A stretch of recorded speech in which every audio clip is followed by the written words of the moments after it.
Hi, my name is Matt from E3 Customs, working on Jose's R33 GTR.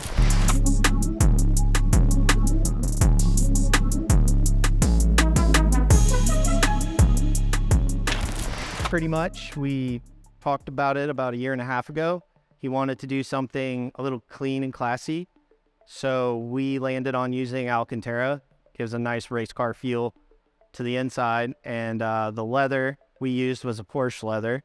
When he came to me, he didn't really have like a whole picture idea with the car, so we kept it very simple, just mostly black, no stitching. He really didn't want that much red contrast stitching, just enough to kind of hint at it here and there, which actually eventually led to the red carbon fiber that we put in the car.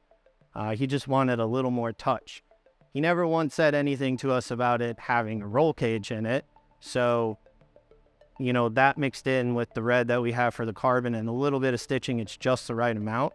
But that roll cage introduced a whole lot of issues to the build in general that we didn't know were going to be a thing.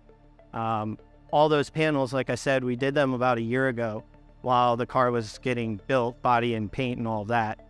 So when we got it and I saw that it had a cage in it, I was like, okay, here we go. This is going to be interesting.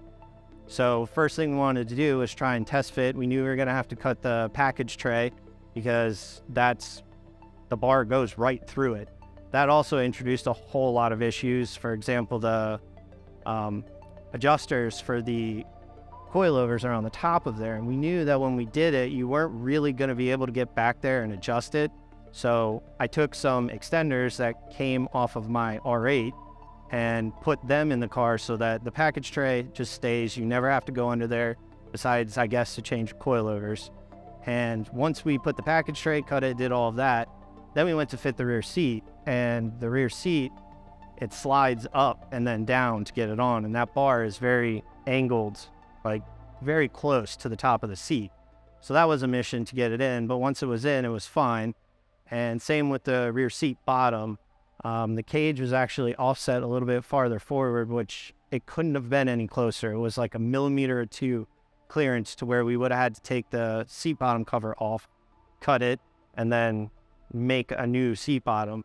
But it worked out. And then I'm trying to think the quarter panels, we didn't really have to do much modifying for them, but overall it was difficult. Probably added another 2 days to the install for just trying to fit and have the fit and finish be really good, but it wasn't too difficult. And I think at the end of the day, the result is pretty good. It just looks very simple, but everything is touched. There is no plastic that is left in the car. Everything is wrapped, everything is covered. It makes it just feel like not a 90s sports car anymore, bring it a little bit more modern.